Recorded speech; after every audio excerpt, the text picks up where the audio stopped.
জাফনায় বক্তৃতা বেদান্ত। কলম্ব হইতে কাণ্ডী অনুরাধাপুর ও ভাভনিয়া হইয়া স্বামীজী জাফনা শহরে পদার্পণ করেন। সর্বত্র তিনি বিপুলভাবে সংবর্ধিত হন। জাফনায় অভিনন্দনের উত্তরে 23শে জানুয়ারি হিন্দু কলেজ প্রাঙ্গণে তিনি বেদান্ত সম্বন্ধে এই সুদীর্ঘ বক্তৃতাটি দেন। বিষয় অতি বৃহৎ, কিন্তু সময় খুবই কম। একটি বক্তৃতায় হিন্দুদিগের ধর্মের সম্পূর্ণ বিশ্লেষণ অসম্ভব। সুতরাং আমি তোমাদের নিকট আমাদের ধর্মের মূল তত্ত্বগুলি যত সহজ ভাষায় পারি বর্ণনা করিব। যেই হিন্দু নামে পরিচয় দেওয়া এখন আমাদের প্রথা হইয়া দাঁড়াইয়াছে, তাহার কিন্তু আর কোনো সার্থকতা নাই। কারণ ওই শব্দের অর্থ যাহারা সিন্ধু নদের পাড়ে বাস করিত। প্রাচীন পার্শ্বিকদের বিকৃত উচ্চারণে সিন্ধু শব্দই হিন্দুরূপে পরিণত হয়। তাহারা সিন্ধু নদের অপরতীর বাসী সকলকে হিন্দু বলিতেন।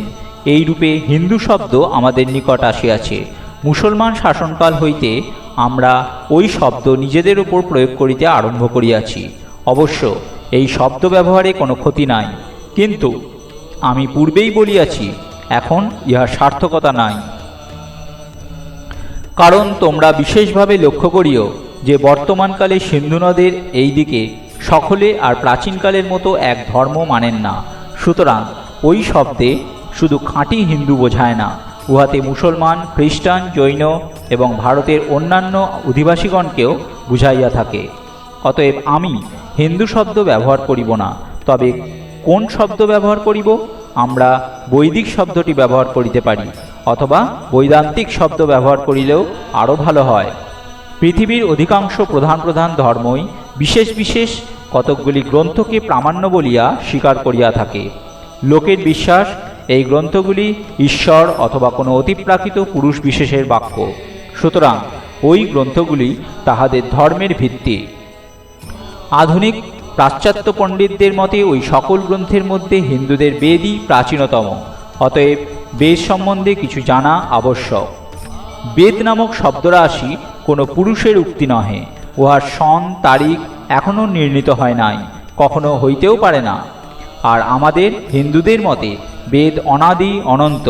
একটি বিশেষ কথা তোমাদের স্মরণে রাখা উচিত। পৃথিবীর অন্যান্য ধর্ম ব্যক্তিভাবাপন্ন ঈশ্বর অথবা ভগবানের দূত বা প্রেরিত পুরুষদের বাণী বলিয়া তাহাদের শাস্ত্রের প্রামাণ্য দেখায়। হিন্দুরা কিন্তু বলেন বেদের অন্য কোনো প্রমাণ নাই, বেদ শতপ্রমাণ। কারণ বেদ অনাদি অনন্ত, উহা ঈশ্বরের জ্ঞান রাশি। বেদ কখনো লিখিত হয় নাই, ইহা কখনো সৃষ্টিও হয় নাই। অনন্তকাল ধরিয়া উহা রহিয়াছে। যেমন সৃষ্টি অনাদি অনন্ত, তেমনি ঈশ্বরের জ্ঞানও অনাদি অনন্ত। বেদ অর্থে এই ঐশ্বরিক জ্ঞান রাশি। বিদ ধাতুর অর্থ জানা। বেদান্ত নামক জ্ঞান রাশি ঋষিগণ কর্তৃক আবিষ্কৃত। ঋষি শব্দের অর্থ মন্ত্রদ্রষ্টা। পূর্ব হইতেই বিদ্যমান সত্যকে তিনি প্রত্যক্ষ করিয়াছেন মাত্র।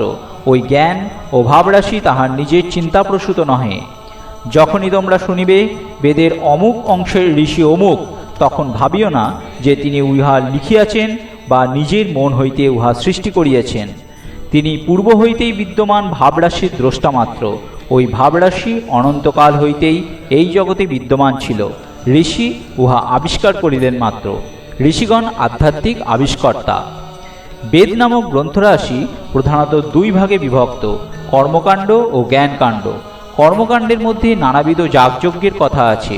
উহাদের মধ্যে অধিকাংশ বর্তমান যুগের অনুপযোগী বলিয়া পরিত্যক্ত হইয়াছে এবং কতকগুলি এখনও কোনো না কোনো আকারে বর্তমান।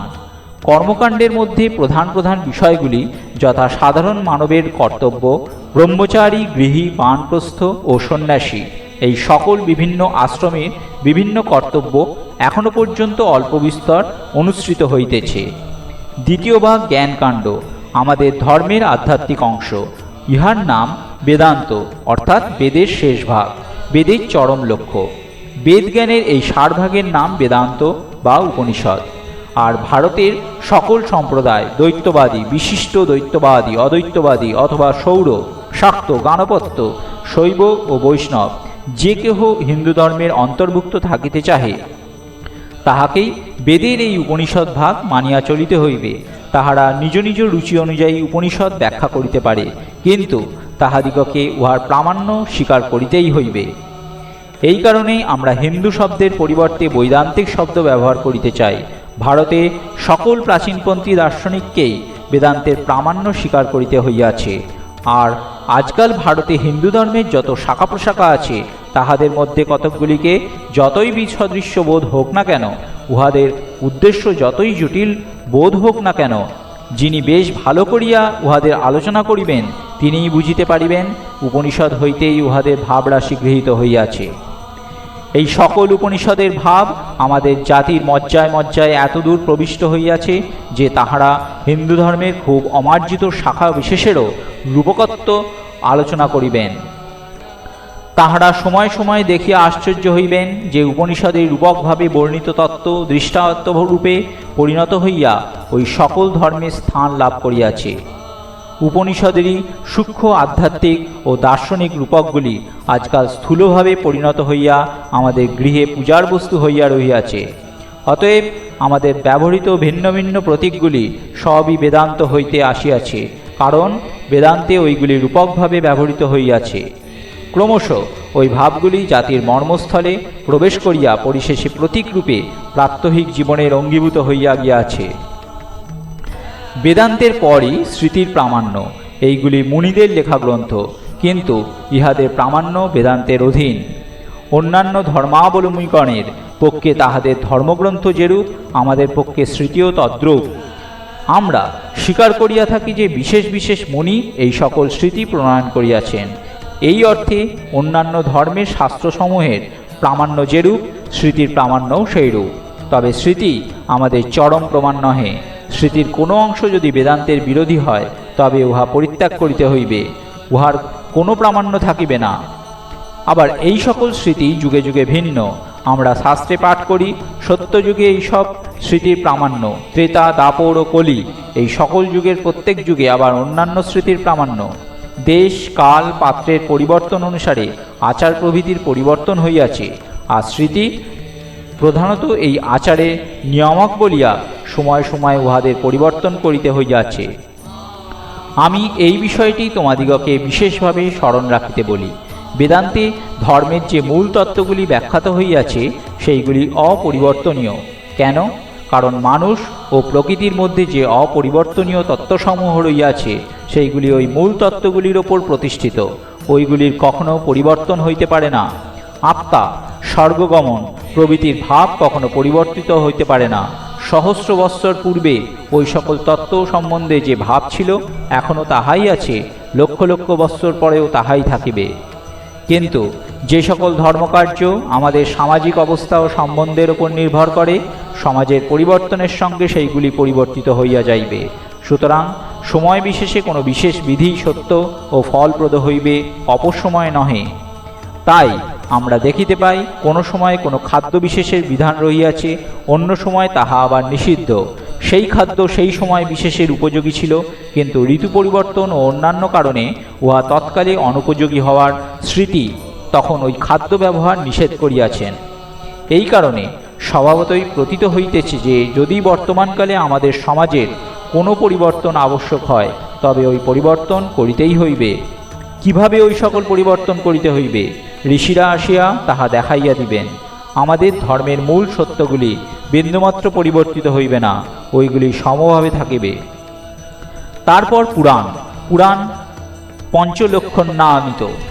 উহাতে ইতিহাস, সৃষ্টিতত্ত্ব, নানাবিধ রূপকের দ্বারা দার্শনিক তত্ত্ব সকলের বিবৃতি প্রভৃতি বহু বিষয় আছে। বৈদিক ধর্ম সাধারণের প্রচার করিবার জন্য পুরাণ লিখিত হয়। বেদ যে ভাষায় লিখিত তাহা অতি প্রাচীন। অতি অল্প সংখ্যক পণ্ডিতই ওই গ্রন্থের সময় নিরূপণে সমর্থ।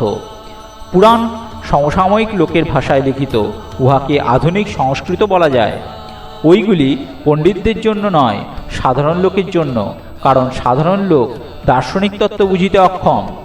তাহাদিগকে ওই সকল তত্ত্ব বুঝাইবার জন্য স্থূলভাবে সাধু, রাজা ও মহাপুরুষগণের জীবনচরিত এবং ওই জাতির মধ্যে যে সকল ঘটনা সংঘটিত হইয়াছিল, সেইগুলির মধ্যে দিয়ে শিক্ষা দিতে হইত। মুনিরা যে কোনো বিষয় পাইয়াছেন তাহাই গ্রহণ করিয়াছেন, কিন্তু প্রত্যেকটি ধর্মের নিত্য সত্য বুঝাইবার জন্য ব্যবহৃত হইয়াছে। তারপর তন্ত্র, এইগুলি কতক কতক বিষয়ে প্রায় পুরাণের মতো, এবং তাহাদের মধ্যে কতকগুলোকে কর্মকাণ্ডের অন্তর্গত প্রাচীন যাগযজ্ঞকে পুনঃ প্রতিষ্ঠিত করিবার চেষ্টা করা হইয়াছে। এইগুলি সবই হিন্দু ধর্মের শাস্ত্র। যে জাতির মধ্যে এত অধিক সংখ্যক ধর্মশাস্ত্র বিদ্যমান এবং যে জাতি অগণিত বর্ষ ধরিয়া দর্শন ও ধর্মের চিন্তায় তাহার শক্তি নিয়োজিত করিয়াছে, সে জাতির মধ্যে এত অধিক সম্প্রদায়ের আবির্ভাব অতি স্বাভাবিক। আরও সহস্র সহস্র সম্প্রদায়ের অভ্যুদয় কেন হইল না, ইহাই আশ্চর্যের বিষয়। কোনো কোনো বিষয় এই সকল সম্প্রদায়ের মধ্যে অতিশয় পার্থক্য বিদ্যমান। সম্প্রদায়গুলির এই সকল খুঁটিনাটির বিভিন্নতা বুঝিবার সময় এখন আমাদের নাই। সুতরাং যে সকল মতে যে সকল তত্ত্বে হিন্দুমাত্রেরই বিশ্বাস থাকা আবশ্যক, সম্প্রদায়সমূহের সেই সাধারণ তত্ত্বগুলি সম্বন্ধে আমরা আলোচনা করিব। প্রথমত সৃষ্টিতত্ত্ব। হিন্দুদের সকল সম্প্রদায়েরই মতো এই সৃষ্টি, এই প্রকৃতি, এই মায়া অনাদি অনন্ত। জগৎ কোনো বিশেষ দিনে সৃষ্ট হয় নাই। একজন ঈশ্বর আসিয়া এই জগৎ সৃষ্টি করিলেন, তারপর তিনি ঘুমাইতেছেন, ইহা হইতে পারে না। সৃষ্টিকারিণী শক্তি এখনও বর্তমান। ঈশ্বর অনন্তকাল ধরিয়া সৃষ্টি করিতেছেন, তিনি কখনোই বিশ্রাম করেন না। গীতায় শ্রীকৃষ্ণ বলিতেছেন, যদি হহং ন বর্তয়ং জাতু কর্মণ্য তন্দ্রিত উপহন্নামিমা প্রজা। যদি আমি ক্ষণকাল কর্ম না করি তবে জগৎ ধ্বংস হইয়া যাইবে। জগতে এই যে সৃষ্টিশক্তি দিবারাত্র কার্য করিতেছে, ইহা যদি ক্ষণকালের জন্য বন্ধ থাকে তবে এই জগৎ ধ্বংস হইয়া যায়। এমন সময় কখনোই ছিল না যখন সমগ্র জগৎ এই শক্তি ক্রিয়াশীল ছিল না। তবে অবশ্য যুগ শেষে প্রলয় হইয়া থাকে। আমাদের সৃষ্টি ইংরেজি ক্রিয়েশন নয়। ক্রিয়েশন বলতে ইংরেজিতে কিছু না হইতে কিছু হওয়া, অসৎ হইতে সতের উদ্ভব, এই অপরিণত মতবাদ বুঝাইয়া থাকে। এইরূপ অসঙ্গত কথা বিশ্বাস করিতে বলিয়া আমি তোমাদের বুদ্ধি ও বিচার শক্তির অবমাননা করিতে চাই না। সমগ্র প্রকৃতি বিদ্যমান থাকে, কেবল প্রলয়ের সময় উহা ক্রমশ সূক্ষ্ম হইতে সূক্ষ্মতর হইয়া যায়, শেষে একেবারে অব্যক্ত ভাব ধারণ করে। পরে কিছুকাল যেন বিশ্রামের পর আবার ব্যক্ত হইয়া উহা সম্মুখে নিক্ষিপ্ত হয়। তখন পূর্বের মতোই সংযোগ, পূর্বের মতোই ক্রমবিকাশ, পূর্বের মতোই প্রকাশ হইতে থাকে। কিছুকাল এইরূপ খেলা চলিয়া আবার ওই খেলা ভাঙিয়া যায়, ক্রমশ সূক্ষ্ম হইতে সূক্ষ্মতর হইতে থাকে, শেষে সমুদয় আবার অব্যক্তে লীন হইয়া যায়, আবার বাহিরে আসে। অনন্তকাল এইরূপ তরঙ্গের মতো একেবারে সম্মুখে আর একবার পশ্চাতে আন্দোলিত হইতেছে। দেশ, কাল এবং অন্যান্য সব কিছুই এই প্রকৃতির অন্তর্গত। এই কারণেই সৃষ্টির আরম্ভ আছে বলা সম্পূর্ণ ব্যাতুলতা। সৃষ্টির আরম্ভ বা শেষ সম্বন্ধে কোনো কথাই উঠতে পারে না। এই জন্য যখনই আমাদের শাস্ত্রে সৃষ্টির আদি বা অন্তের উল্লেখ করা হইয়াছে, তখনই কোনো যুগ বিশেষের আদি অন্ত বুঝাইতে হইবে, উহার অন্য কোনো অর্থ নাই। কে এই সৃষ্টি করিতেছেন? ঈশ্বর। ইংরেজিতে সাধারণত গড শব্দে যাহা বুঝায়, আমার অভিপ্রায় তাহা নহে। সংস্কৃত ব্রহ্ম শব্দ ব্যবহার করাই সর্বাপেক্ষা যুক্তিসঙ্গত। তিনি এই জগৎ প্রপঞ্চের সাধারণ কারণ স্বরূপ। ব্রহ্মের স্বরূপ কি? ব্রহ্ম নিত্য, নিত্যশুদ্ধ, নিত্য জাগ্রত, সর্বশক্তিমান, সর্বজ্ঞ, দয়াময়, সর্বব্যাপী, নিরাকার, অখণ্ড। তিনি এই জগৎ সৃষ্টি করেন। এখন প্রশ্ন এই, যদি এই ব্রহ্ম জগতের নিত্য স্রষ্টা ও বিধাতা হন, তাহ হইলে দুইটি আপত্তি উপস্থিত হয়। জগতে তো যথেষ্ট বৈষম্য রয়েছে। এখানে কেহ সুখী, কেহ দুঃখী, কেহ ধনী, কেহ দরিদ্র। এইরূপ বৈষম্য কেন? আবার এখানে নিষ্ঠুরতাও বিদ্যমান, কারণ এখানে একের জীবন অন্যের মৃত্যুর উপর নির্ভর করিতেছে। এক প্রাণী আর এক প্রাণীকে খণ্ড খণ্ড করিয়া ফেলিতেছে। প্রত্যেক মানবী নিজ ভ্রাতার গলা টিপিবার চেষ্টা করিতেছে। এই প্রতিযোগিতা, এই নিষ্ঠুরতা, এই উৎপাত, এই দিবারাত্রি গগনবিদারী দীর্ঘ নিঃশ্বাস, ইহাই আমাদের এই জগতের অবস্থা। ইহাই যদি ঈশ্বরের সৃষ্টি হয়, তবে সেই ঈশ্বর ঘোরতর নিষ্ঠুর। মানুষের কল্পিত নিষ্ঠুরতম দানব অপেক্ষা এই ঈশ্বর আরও নিষ্ঠুর। বেদান্ত বলেন, ঈশ্বর এই বৈষম্য ও প্রতিযোগিতার কারণ নহেন। তবে কে ইহা করিল? আমরা নিজেরাই করিয়াছি।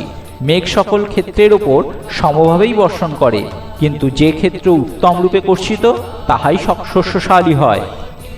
যে ভূমি ভালোভাবে কর্ষিত নয় তাহা ওই বৃষ্টির ফল লাভ করিতে পারে না।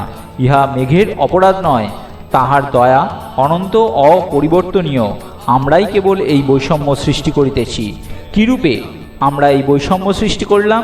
কেহ জগতে সুখী হইয়া জন্মাইল, কেহ বা অসুখী, তাহারা তো এই বৈষম্য সৃষ্টি করে নাই, করিয়াছে বই কি পূর্ব জন্মকৃত কর্মের দ্বারা এই ভেদ, এই বৈষম্য সৃষ্টি হইয়াছে।